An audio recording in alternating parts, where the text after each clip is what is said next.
Gjykata e Shkodrës i ka lënë në burg Julian Cumrakun dhe Erzenukën të arrestuar në operacionin Roshi, ku policia dhe Renea ndërhyn, ndërsa i gjetën një banesë me armë zjarri, municione luftarake dhe një flamur të ISIS. Roland Islami, avokati i Erzenukës, tha se ka kërkuar arrest të paligjshëm. Sipas avokatit, por dhe vetukës, klienti i tij nuk ka asnjë lidhje me armët dhe ai theksoi se ka qenë në banesë sepse e ka thirrur Julian Cumraku pasi janë shok. Avokati theksoi se ndaj klientit të tij rëndon vetëm një akuzë, ajo armbajtjes pa leje, dhe jo 4 të cilat janë bërë publike në njoftimin e policisë së shtetit.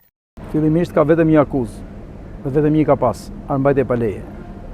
Unë kërkova vlerësimin e paligjshëm të arrestit flagrancë për sa i përket mbrojtërit nga Naim Erzenuka, i cili është ndodhur në atë banesë në mënyrë krejt rastësore, dhe po në mënyrë rastësore ka shkuar dhe policia e shtetit në atë banesë pasi ka qenë duke bërë një aksion për gjendjen e bimëve narkotike. I mbrojtëri nga Naim Erzenuka ka qenë nën vëzhgim dhe nën ndjekje nga policia e shtetit dhe krejtësisht i rregullt dhe nuk ka shkthyer asnjë ligj të këtij shteti në cilin ne jetojmë. Fakti që është gjetur në atë banesë ku ka disa armë, të cilat nuk dihet nëse janë apo janë tafta për qitje, apo se janë disa armë të vjetra që janë gjetur në një banesë që nuk ka asnjë lidhje me mbrojtjen nga Naim Erzenuka, nuk e bën ato përgjegjës për veprën penale të mbajtjes pa leje të armë.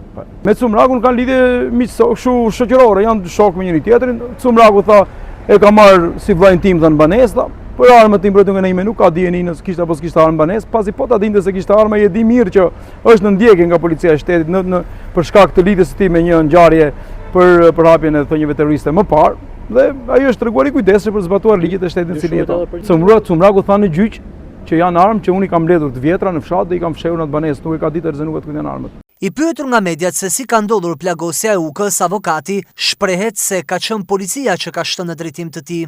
Se kanë dashur me evra, kanë dalë dorëzojnë, kanë futur plumin, nëse nuk e shkruajnë letër, kanë dashur me evra, dalë ta vrasin. Nuk kanë rezistuar.